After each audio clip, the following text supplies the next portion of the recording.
Hi there, Tiffany Timmons here with your Module 1 in TNT Managers Training Academy.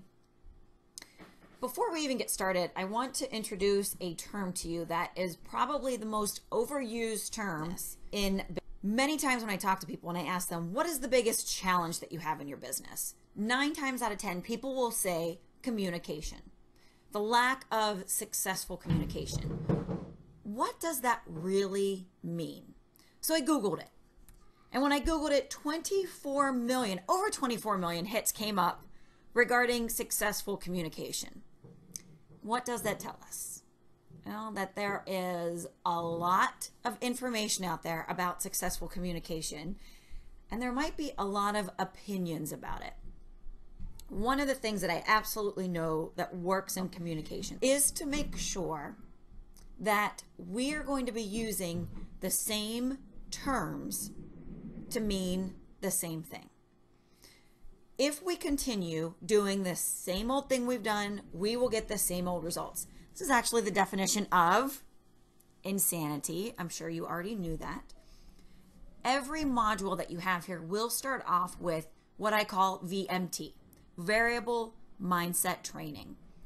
And your job as a manager and as a leader within TNT is to take this VMT to your own team. If I ask you to think of an athlete who has not hit their full potential, but you look at them and you say, they absolutely should. They've got the skill set, they've got the right body type, they've got everything that should make them successful, yet they don't do it. Who comes to mind? I always get a lot of jokes when I do this in live training. Tim Couch is one of the answers I hear. Ryan Leaf is another one. Johnny Manziel, verdict is out on him, but I do hear that name come up. Now, on the flip side, who are those athletes that you can think of that have outperformed their talent potential? Meaning they didn't have everything that was they didn't have the obvious qualities to make them a success, yet they overcame all of them with a fantastic mindset. Tom Brady is always always a name that I hear. Wasn't a first round draft pick or second, third, fourth, or fifth. He was at the end of the draft, and yet look what he's done. Think of the employees that you've had. Who are the ones that have exceeded and done better than you ever imagined that they would based on their skill set? And on the other side, who are the ones that did not succeed because of their mindset and their attitude? We will always begin every one of our sessions with some VMT. This whole session will focus on VMT. Now to get your brain warmed up, on your sheet of paper that you should have downloaded, and if you haven't done it yet, you might want to hit pause and go download that. You'll see 9 dots. So the challenge that you are presented with is to create 4 straight lines, and you don't pick up your pencil while you do it, but to do 4 straight short lines that will include all the dots. So go ahead and push pause while you try to do this. Okay, ready for the answer. Here's a tip if you haven't figured it out. It's a cliche, but you do need to think outside of the box. Our first goes well beyond the dots in order to hit different dots than if it had just stayed inside. All right, so let's just get you warmed up with a little VMT. We want to think differently in order to get different results. So to make sure you get the most out of your training, number 1 is to participate. I know online that might sound really silly. So how do you do that? Taking good notes is going to be key to this. If you don't take notes, how much do you think you're going to retain? Well, the answer is about 10%. Studies show we only retain about 10% of what we hear if we don't take notes. I'm sure you've trained employees who have sat there or stood there and nodded in agreement, saying they understood, and then they turn around and they do something that you did not train them on. Again, when you're working with your employees, make sure you're asking them to take good notes as well. Anything we talk about here in VMT, absolutely you are encouraged to take back to your team in order to get more out of their results. So taking good notes, you will have handouts and there will be quizzes at the end of each module. And in order to pass out of each module, you will be required to pass that quiz. I want to introduce you to the different levels of learning because you're going to go through this in everything that you do. So if I say to you, have you heard of the cha-cha slide? Some of you may say, oh yeah, I've heard of it. Others may have never heard of it. But if you've heard of it, think back to the first time you heard it. Were you at a wedding? Were you at a bar? Out with some friends, over at a party? But the first time you heard of it, when you'd never heard of it, you were what I call unconsciously incompetent. You didn't know that you didn't know. Oh, well, now that I've heard of the cha-cha slide, so I now know that I don't know. We call that consciously incompetent. You now know that you don't know. Now the next level is called consciously competent. This is that level where you have to really focus and consciously walk through the steps. Maybe you're following somebody and they say to the left, step, step, step to the right. And you're really concentrating on every step that you take. Then after a while, you know what, you get so good at it, you don't need to follow anybody. You're out there having fun. And I call that unconsciously competent. You could do it in your sleep. You don't even have to think about it anymore. And you will see your employees, as you train them, go through these levels of competency. You do stay, the two that you'll stay in the longest are consciously incompetent and consciously competent. Those are two that you'll flip back and forth between because you're constantly trying to master this new skill.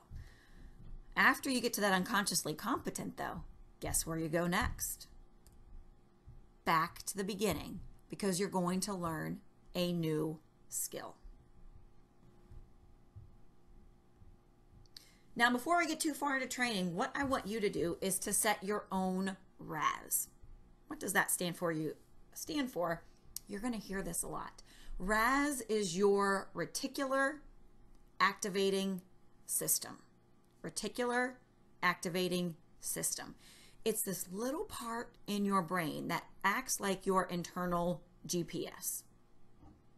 For example, if you've ever bought a new car, I recently bought a new GMC Acadia.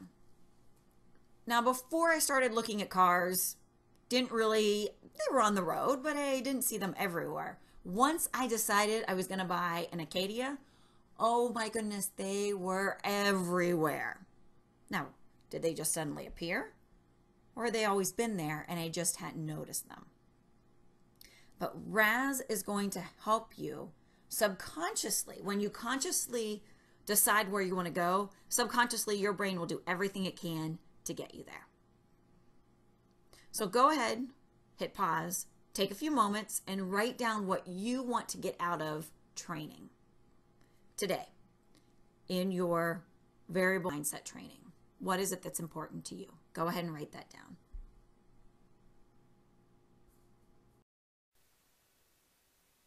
This is an awareness test.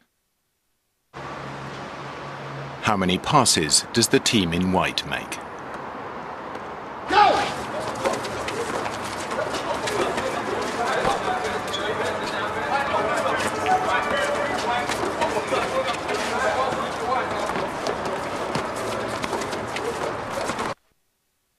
The answer is 13. But did you see the moonwalking bear? Go!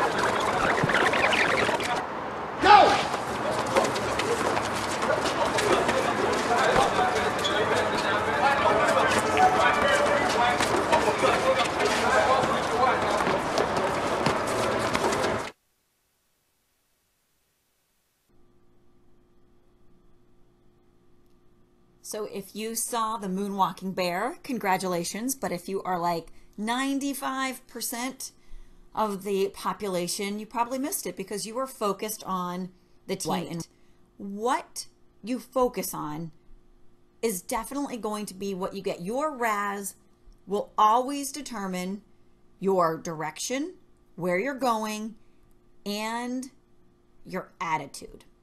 It will determine your mindset. We're going to talk a little bit more about that with a formula that I love, and we're going to reference it a lot through your training. But when we're talking about the RAS and your direction, I don't know if any of you are familiar with Florence Chadwick. She was a very well-accomplished swimmer back in the 40s, and she was the first female to swim from Alcatraz Island to the coast of San Francisco. If you've ever been out there, you know that that water is choppy, it's cold, it has a lot of currents, and a lot of sharks. So her goal was to be the first woman to swim that. Well, in one of her first few attempts, she got in the water, she was swimming for hours, it was very foggy, she could not see where she was going. And she got to a point and she looked up to her coach and her mother who were in the boat next to her, and she said, I can't do it, pull me out. They pulled her out. She was 150 yards away from the coast, but she couldn't see it. And she said, I don't want to blame the fog, but if I could have seen the coast, I know I could have made it. If I could have seen my goal clearly, I could have made it. A week later, she tried it again, clear day, swam it with no problem. So it's extremely important that when you are setting a goal, you get very clear on where it is you want to go. Don't let the fog get in the way. Now, one of the most common myths in the American culture today is that we are entitled to a great life, that somehow, somewhere, someone, certainly not us, is responsible for filling our lives with continual happiness, great career options, great family time, awesome personal family relationships, simply because we exist. But the truth is, and the one lesson I hope you take away from your VMT is that there's only one person responsible for the quality of life that you live, and that person is you.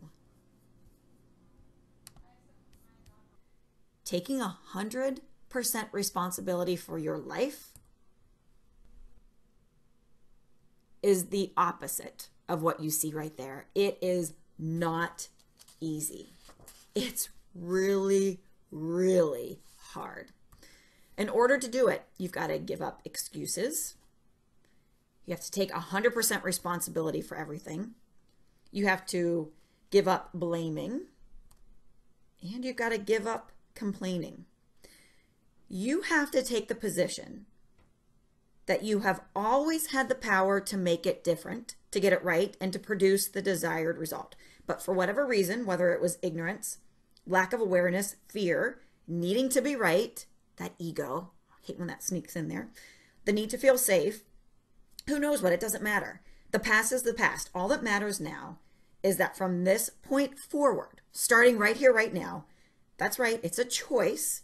You choose to act as if, that's all that's required, act as if you are 100% responsible for everything that happens to you. Again, I've said it's not easy, but it is so worth it. Dr. Robert Resnick, a psychotherapist out in Los Angeles, came up with a very simple and powerful formula that will change your life. And it is E plus R equals O. Let me share with you what each of these mean. Event plus response equals outcome. Now you can blame the event for the outcome. In other words, you can blame the economy, the weather, the lack of money, lack of education, gender bias, the government in Washington, your spouse, your boss's attitude, your lack of support. I could go on and on, couldn't I?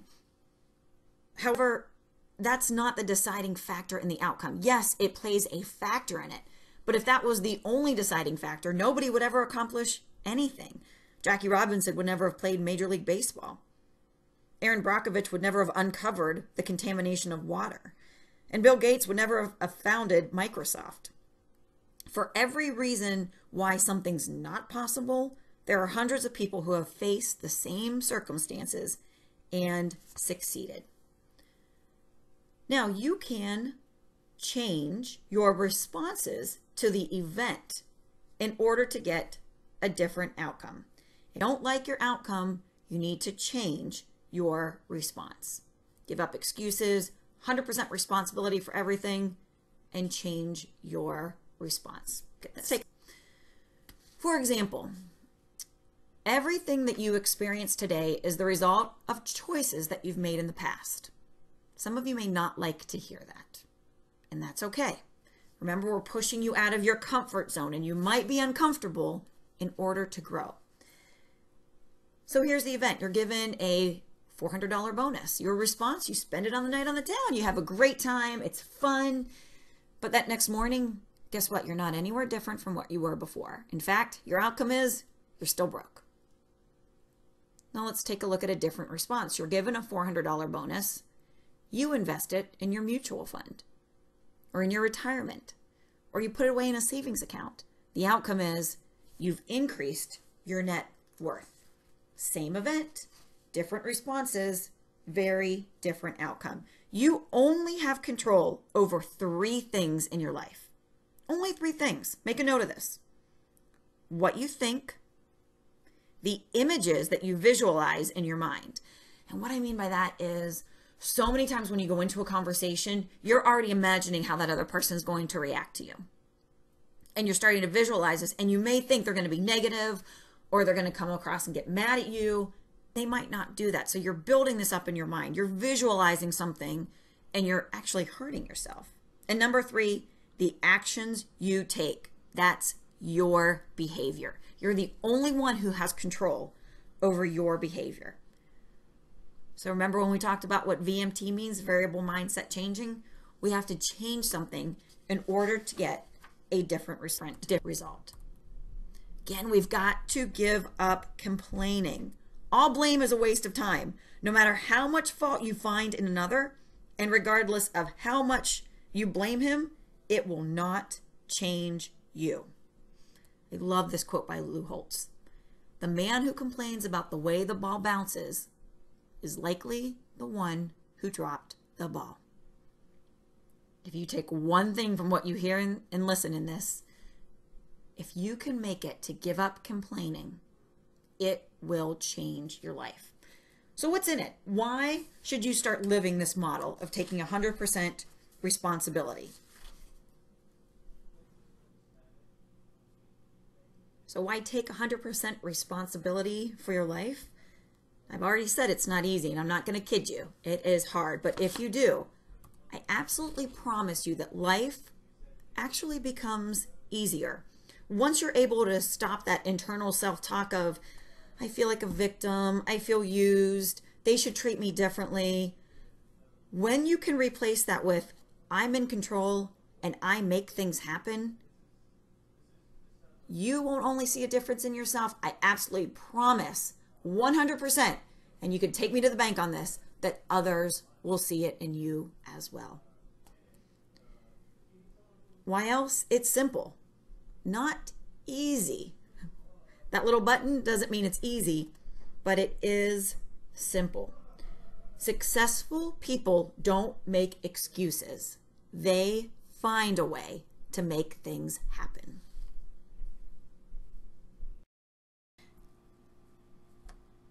So to make sure you get the most out of your learning, there are 2 words that I want you to remove from your language. They are these 2 words. I know. When we use them, what happens? We cut off learning and we cut off communication. As soon as we say I know, we're done. Mama Timmons used to tell me when I would use this term, I know, she'd quickly say, if you knew, I wouldn't be telling you. It hurts communication, and when you can remove this and replace it with maybe, that's interesting, or a simple okay, continue the dialogue, continue learning. Those who are below the line compared to those who are the line. A term you'll hear often is Kaizen. which means constant and never-ending improvement. If you're trying to write down the Japanese figures for this, do not worry, you're not going to need to know that.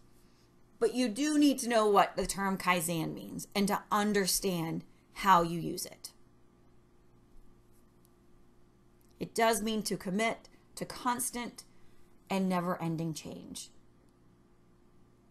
Things at TNT will always be changing. When Seth and Jeff are running this ship, I can promise you they always will be looking for ways to improve. That's good, and it also presents a lot of challenges to you.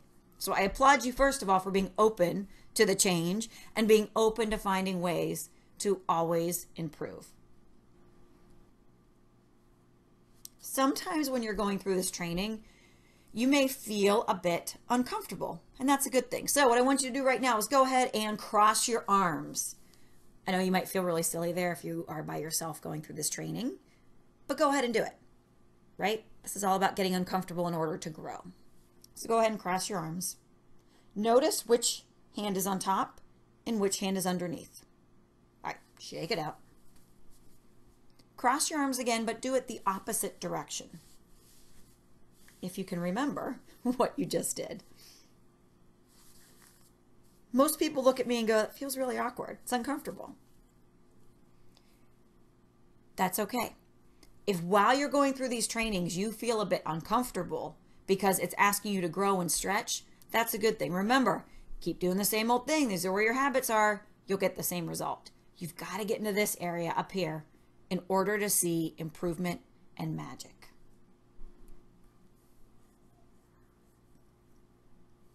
Another term that you will hear a lot are what we call BFOs, blinding flash of the obvious. Those are the moments where you go, oh, duh, that was so obvious. How could I have missed it? In fact, we actually call them scotomas. If you've ever looked in the refrigerator and said, I cannot find the ketchup, and you ask whoever you're with, do you see the ketchup? They open the door, boom, pull it out. It was right in front of you, but you couldn't see it. So many times the solution is right in front of us, and we simply miss it because it's a blind spot to us. So this is that blinding flash of the obvious when it comes in and it hits you and you're like, oh, duh, can't wait to try it. So simple. The more BFOs you have, the more you're learning. You guys have done great. We're on to our last concept in this module. And this is what I call a whiffle. And you're probably thinking, what in the world is a whiffle?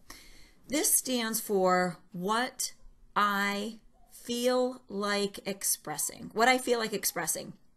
And whenever you do meetings with me in the future, you'll see that we always start our meeting off with that. Here are the rules of the whiffle. Number 1, nobody can interrupt you. Number 2, nobody can make fun of you in your whiffle. It is your whiffle. It's whatever you feel like expressing. It can be personal, it can be professional, it can be about the weather. Really anything goes. But this is a tool of communication that you can use with your employees, with your manager. If you walked up to Jeff and said, Jeff, I need a whiffle. Jeff's going to stop what he's doing and listen. Not that he wouldn't otherwise, but the whiffle is clearly stating that you have something you need to get off your chest. Great tool of communication to use for that. Congratulations, you've gotten through your first VMT, Variable Mindset Training course. A lot of new terms for you to start using. You've got whiffle, BFO, above the line and below the line, E plus R equals O. A lot of new things to start learning and trying, and it may have seemed like it was a fire hose, trying to drink from a fire hose. So much coming at you at once. If you can only sip a little of that water coming at you, that's okay.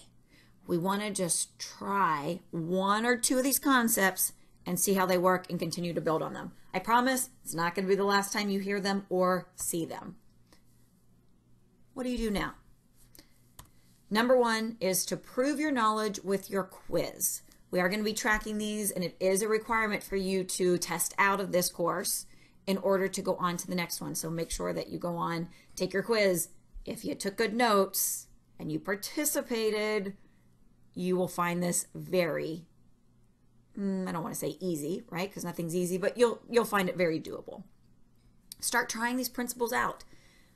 Give them a try at work. Try to stop complaining. Do it for one day. Start your day, be very mindful of it, and think about really pushing that complaining aside. Just give it a try. See what happens.